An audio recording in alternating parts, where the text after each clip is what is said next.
Welcome to Deepika mom kitchen. ಎಲ್ಲರಿಗೂ ನಮಸ್ಕಾರ. ನಾನು ಪವಿತ್ರ. ಇವತ್ತಿನ ಸ್ಪೆಷಲ್ ರೆಸಿಪಿ ಕರಳೆ ಸಾಂಬಾರ್ ಮಾಡೋದು ಹೇಗೆ ನೋಡೋಣ. ತುಂಬಾ ಸಿಂಪಲ್ಲಾಗಿ ಈಸಿಯಾಗಿ ಮಾಡ್ಬೋದು. ಅದಕ್ಕೂ ಮುಂಚೆ ಯಾರೆಲ್ಲ ನಮ್ಮ ಚಾನಲ್ನ ಹೊಸದಾಗಿ ನೋಡ್ತಾ ಇದ್ದೀರಾ ಪ್ಲೀಸ್ ಸಬ್ಸ್ಕ್ರೈಬ್ ಮಾಡ್ಕೊಳ್ಳಿ, ಬೆಲ್ ಬಟನ್ನ ಕ್ಲಿಕ್ ಮಾಡೋದನ್ನ ಮರಿಬೇಡಿ. ಮಧ್ಯೆ ಯಾರು ವೀಡಿಯೋನ ಸ್ಕಿಪ್ ಮಾಡ್ದೇ ಫುಲ್ ವೀಡಿಯೋನ ನೋಡಿ ನಮ್ಮ ಚಾನಲ್ಗೆ ಸಪೋರ್ಟ್ ಮಾಡಿ. ಬನ್ನಿ ಹೇಗೆ ಮಾಡೋದು ಅಂತ ನೋಡೋಣ. ಇವಾಗ ನಾನು ಕರಳೆನ ತೊಗೊಂಡಿದ್ದೀನಿ. ಇದನ್ನು ಬಿದಿರು ಕರಳೆ ಅಂತಲೂ ಕರೀತಾರೆ. ಇದನ್ನು ಇವಾಗ ಕಟ್ ಮಾಡ್ಕೋಬೇಕು ನಾವು. ಅದಕ್ಕೂ ಮುಂಚೆ ಮೇಲ್ಗಡೆ ಲೇಯರ್ ಇರುತ್ತಲ್ಲ ಅದನ್ನೆಲ್ಲ ತೆಗೆದು ನಾವು ಒಳಗಡೆ ಇರೋದನ್ನ ಮಾತ್ರ ಯೂಸ್ ಮಾಡಬೇಕು. ಈ ರೀತಿ ಮೇಲ್ಗಡೆ ಇರೋ ಲೇಯರ್ಗಳನ್ನೆಲ್ಲ ತೆಗೆದು ನಾವು ನೀಟಾಗಿ ಮಾಡ್ಕೋಬೇಕು. ಇದೇ ರೀತಿ ನಾನು 3 ತೊಗೊಂಡಿದ್ದೀನಿ. 3 ಕೂಡ ಇದೇ ರೀತಿ ಮಾಡ್ಕೋತಾ ಇದ್ದೀನಿ. ಈ ಕರಳೆ ಸಾಂಬಾರಂತೂ ತುಂಬಾ ಚೆನ್ನಾಗಿರುತ್ತೆ. ವರ್ಷಕ್ಕೆ 1 ಸರಿ ಆದ್ರೂ ತಿನ್ನಬೇಕು ಅಂತ ಹೇಳ್ತಾರೆ. ಆರೋಗ್ಯಕ್ಕೆ ತುಂಬಾ ಒಳ್ಳೆಯದು. ಆದರೆ ಪ್ರೆಗ್ನೆಂಟ್ ಇರೋರು ಮಾತ್ರ ತಿನ್ನೋದಕ್ಕೆ ಹೋಗ್ಬೇಡಿ. ಯಾಕೆ ಅಂದರೆ ಅಬಾರ್ಷನ್ ಆಗ್ಬಿಡುತ್ತೆ ಇದನ್ನು ತಿಂದರೆ.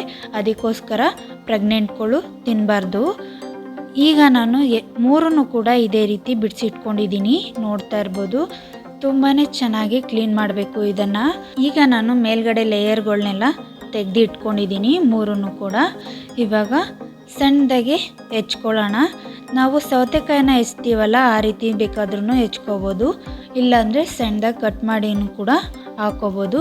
ನಾನು 2 ಥರನೂ ತೋರಿಸಿದ್ದೀನಿ. ನಿಮಗೆ ಯಾವ ರೀತಿ ಬೇಕು ಆ ರೀತಿ ನೀವು ಮಾಡ್ಕೋಬೋದು.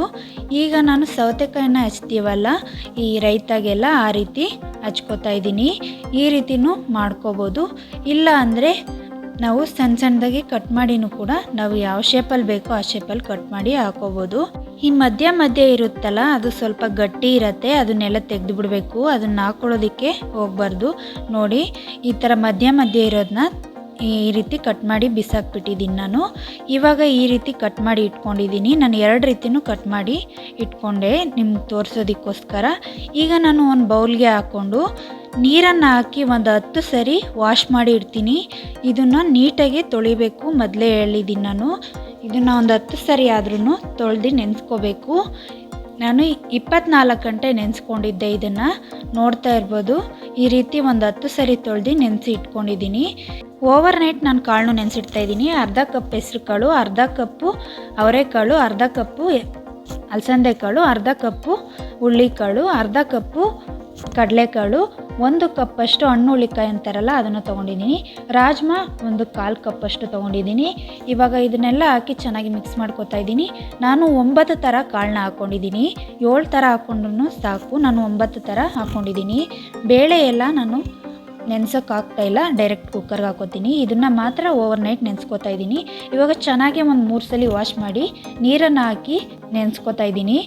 ಈಗ ಬೆಳಗ್ಗೆ ಎದ್ದು ನಾನು ಮಾಡ್ಕೋತಾ ಇದ್ದೀನಲ್ವಾ, ಇವಾಗ ನಾನು ಬೇಳೆನ ಹಾಕೋತಾ ಇದ್ದೀನಿ. ತೊಗರಿ ಬೇಳೆ ಮತ್ತು ಅವರೆ ಬೇಳೆನ ಅರ್ಧ ಕಪ್ ಹಾಕ್ಕೊಂಡಿದ್ದೀನಿ. ನೀರನ್ನು ಹಾಕಿ ಚೆನ್ನಾಗಿ ವಾಶ್ ಮಾಡಿ ಸೈಡ್ಗೆ ಎತ್ತಿಟ್ಕೊಂಡಿದ್ದೀನಿ. ಈ ಕರಳೆನ ನಾನು 24 ಗಂಟೆ ನೆನೆಸಿಟ್ಕೊಂಡಿದ್ನಲ್ಲ, ಇವಾಗ ನಾನು 7ರಿಂದ 8 ಸಲ ವಾಶ್ ಮಾಡಿ ಇಟ್ಕೊಂಡಿದ್ದೀನಿ. ನೀವು ಸಾಂಬಾರನ್ನ ಮಾಡೋದಕ್ಕೆ ಮುಂಚೆ 7 ಸಲ ವಾಶ್ ಮಾಡಲೇಬೇಕು. ಅದಕ್ಕೋಸ್ಕರ ನಾನು 8 ಸಲ ವಾಶ್ ಮಾಡಿದ್ದೀನಿ. ಇವಾಗ ನಾನು ಕಾಳನ್ನ ಚೆನ್ನಾಗಿ ವಾಶ್ ಮಾಡಿ ಓವರ್ ನೈಟ್ ನೆನೆಸಿದ್ನಲ್ಲ, ಚೆನ್ನಾಗಿ ನೆಂದಿದೆ.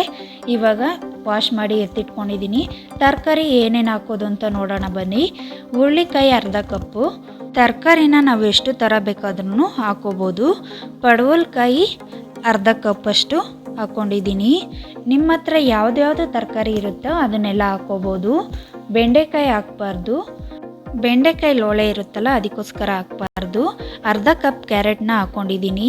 ಹಾಗೆ ಇನ್ನೊಂದನ್ನು ಕೂಡ ಹಾಕ್ಬಾರ್ದು, ಹಾಗಲಕಾಯಿನೂ ಕೂಡ ಹಾಕ್ಬಾರ್ದು. ಯಾಕೆ ಅಂದರೆ ಅದು ಕಹಿ ಇರುತ್ತಲ್ವ, ಅದಕ್ಕೋಸ್ಕರ ಹಾಗಲಕಾಯಿನ ಹಾಕಬೇಡಿ. ಅರ್ಧ ಕಪ್ ಆಲೂಗೆಡ್ಡೆನ ಹಾಕ್ಕೊಂಡಿದ್ದೀನಿ. ಹಾಗೆ ಅರ್ಧ ಕಪ್ಪು ಗೆಡ್ಡೆಕೋಸನ್ನು ಕೂಡ ಹಾಕೋತಾ ಇದ್ದೀನಿ.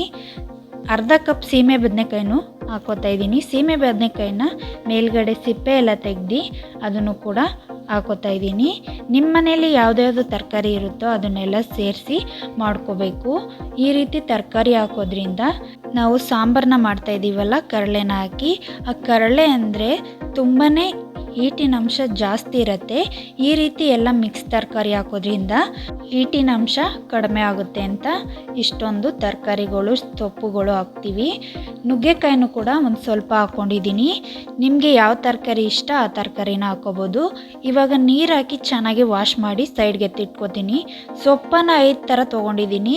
ಕೆಲವರು 7 ಥರ ತೊಗೋತಾರೆ. ನನ್ನ ಹತ್ರ ಎಷ್ಟಿದೆ ಅಷ್ಟನ್ನು ಮಾತ್ರ ಹಾಕೋತಾ ಇದ್ದೀನಿ. 5 ಥರ ಸೊಪ್ಪನ್ನು 1 ಬೌಲಷ್ಟು ತೊಗೊಂಡಿದ್ದೀನಿ. ನಿಮಗೆ 7 ಥರ ಸಿಕ್ಕಿದ್ರೆ ನೀವು ಹಾಕೋಬೋದು. ನನಗೆ ಎಷ್ಟು ಸಿಕ್ಕಿದೆ ಅಷ್ಟನ್ನು ಮಾತ್ರ ಹಾಕೋತಾ ಇದ್ದೀನಿ. ಇವಾಗ ಚೆನ್ನಾಗಿ ವಾಶ್ ಮಾಡಿ ಕಟ್ ಮಾಡಿ ಸೇರಿಸ್ಕೋತೀನಿ. ಈಗ ಬನ್ನಿ ಹೇಗೆ ಮಾಡೋದು ಅಂತ ನೋಡೋಣ. ಸ್ಟವ್ ಮೇಲೆ ಒಂದು ಕುಕ್ಕರ್ನ ಇಟ್ಕೊಂಡಿದ್ದೀನಿ. ತೊಗರಿಬೇಳೆ ಅವರೆಬೇಳೆನ ವಾಶ್ ಮಾಡಿ ಕುಕ್ಕರ್ಗೆ ಹಾಕೋತಾ ಇದ್ದೀನಿ. ಈ ಕರಳೆ ಸಾಂಬಾರಂತೂ ತುಂಬಾ ಚೆನ್ನಾಗಿ ಬರುತ್ತೆ. ನೀವು ಒಂದ್ಸಲಿ ಟ್ರೈ ಮಾಡಿ ಹೇಗೆ ಬಂತು ಅಂತ ನನಗೆ ಕಮೆಂಟ್ಸ್ನಲ್ಲಿ ತಿಳಿಸಿ. ಇದೇ ರೀತಿ ಯಾವುದಾದ್ರು ಹೊಸ ರೆಸಿಪಿ ಬೇಕು ಅಂದ್ರೂ ಅದನ್ನು ಕೂಡ ಕಮೆಂಟ್ಸ್ನಲ್ಲಿ ತಿಳಿಸಿ. ಆದಷ್ಟು ಬೇಗ ಅಪ್ಲೋಡ್ ಮಾಡ್ತೀನಿ. ಇವಾಗ ಕರಳೆನ ವಾಶ್ ಮಾಡಿ ಇಟ್ಕೊಂಡಿದ್ನಲ್ಲ ಅದನ್ನು ಕೂಡ ಇವಾಗ ಸೇರಿಸ್ಕೊತಾ ಇದ್ದೀನಿ.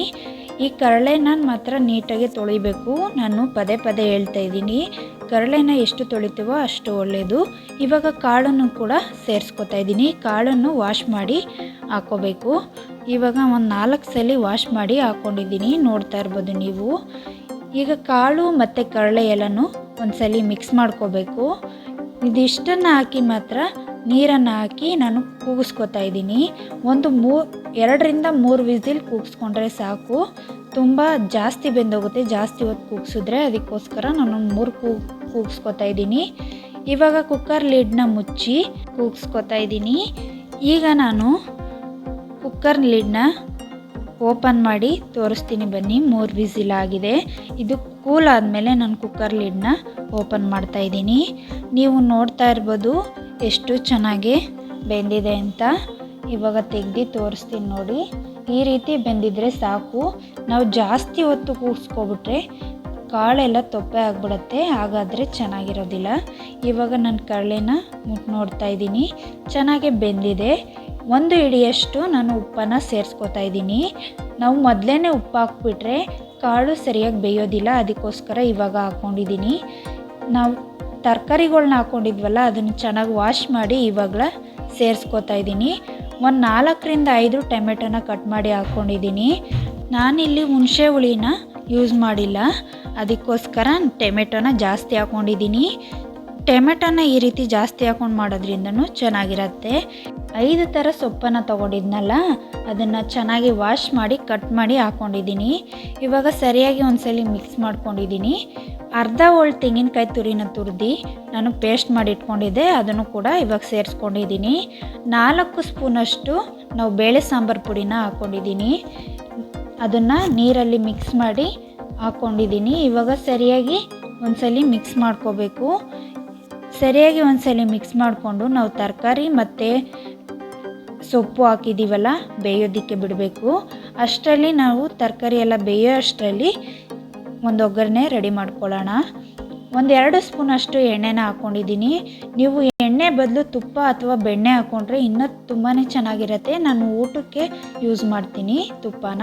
ಇವಾಗ ಎಣ್ಣೆ ಯೂಸ್ ಮಾಡಿದ್ದೀನಿ. ಬೆಳ್ಳುಳ್ಳಿ ಮತ್ತು ಒಣಗಿದ ಮೆಣಸಿನ್ಕಾಯಿನ ಹಾಕ್ಕೊಂಡು ಫ್ರೈ ಮಾಡ್ಕೊಂಡಿದ್ದೀನಿ.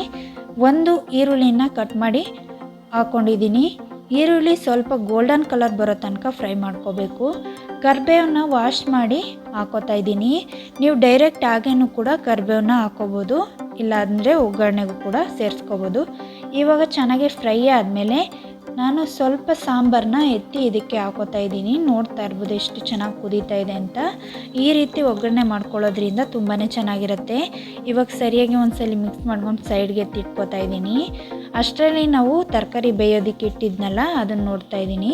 ತರಕಾರಿ ಚೆನ್ನಾಗಿ ಬೆಂದಮೇಲೆ ಅರ್ಧ ಲೀಟ್ರಷ್ಟು ಹಾಲನ್ನ ಸೇರಿಸ್ಕೊಂಡಿದ್ದೀನಿ. ಗಟ್ಟಿ ಹಾಲನ್ನು ಯೂಸ್ ಮಾಡಿ, ನೀರು ಹಾಕ್ಕೊಂಡು ಹಾಕೊಳ್ಳೋದಕ್ಕೆ ಹೋಗಬೇಡಿ, ತೆಳುವಾಗ್ಬಿಡತ್ತೆ. ಅದಕ್ಕೋಸ್ಕರ ನಾನು ಅರ್ಧ ಲೀಟ್ರನ್ನ ಹಾಲನ್ನು ಹಾಕ್ಕೊಂಡಿದ್ದೀನಿ ಲಾಸ್ಟಲ್ಲಿ. ಇವಾಗ ಒಗ್ಗರಣೆ ಮಾಡಿ ಇಟ್ಕೊಂಡಿದ್ವಲ್ಲ ಅದನ್ನು ಕೂಡ ಸೇರಿಸ್ಕೊತಾ ಇದ್ದೀನಿ. 2 ರಿಂದ 3 ನಿಮಿಷ ಕುದಿಸಿದ್ರೆ ಸಾಕು, ನಮಗೆ ಕರಳೆ ಸಾಂಬಾರು ರೆಡಿಯಾಗಿರುತ್ತೆ. ಕೊನೆಯಲ್ಲಿ ಒಂದು ಸರಿ ನಾನು ಸೌಟ್ ಒಗ್ಗರಣೆನ ಹಾಕ್ಕೊಂಡಿದ್ದೀನಿ.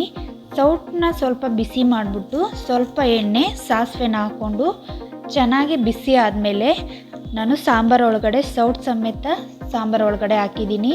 ಆ ರೀತಿ ಹಾಕೋದ್ರಿಂದ ತುಂಬಾ ಚೆನ್ನಾಗಿ ಬರುತ್ತೆ, ಫ್ಲೇವರ್ ಅಂತೂ ತುಂಬಾ ಚೆನ್ನಾಗಿರುತ್ತೆ. ಈಗ ನೋಡ್ತಾ ಇರ್ಬೋದು, ಇವಾಗ ನಮಗೆ ಕಡಲೆ ಸಾಂಬಾರು ರೆಡಿಯಾಗಿದೆ.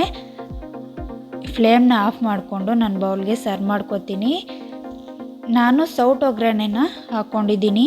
ನೀವು ಬೇಕಿದ್ದರೆ ಕಲ್ಲು ಒಗ್ಗರಣೆ ಅಂತಾರಲ್ಲ ಅದನ್ನು ಕೂಡ ಹಾಕ್ಕೋಬೋದು. ಕಲ್ಲನ್ನು ಸ್ಟವ್ ಮೇಲೆ ಚೆನ್ನಾಗಿ ಬಿಸಿ ಮಾಡಿ, ಅದನ್ನು ಕಲ್ಲು ಕೆಂಪಗಾಗೋವರೆಗೂ ಬಿಸಿ ಮಾಡಿ ಅದ್ರ ಮೇಲೆ ಸ್ವಲ್ಪ ತುಪ್ಪನ ಹಾಕಿದ್ರೆ ಅದ್ರ ಘಮ ಘಮ ಅನ್ನೋದು ತುಂಬಾ ಚೆನ್ನಾಗಿರುತ್ತೆ. ಆ ರೀತಿಯೂ ಕೂಡ ನೀವು ಮಾಡ್ಕೋಬೋದು. ಈಗ ನಮ್ಮ ಬೌಲ್ಗೆ ಸರ್ವ್ ಮಾಡ್ಕೋತಾ ಇದ್ದೀನಿ.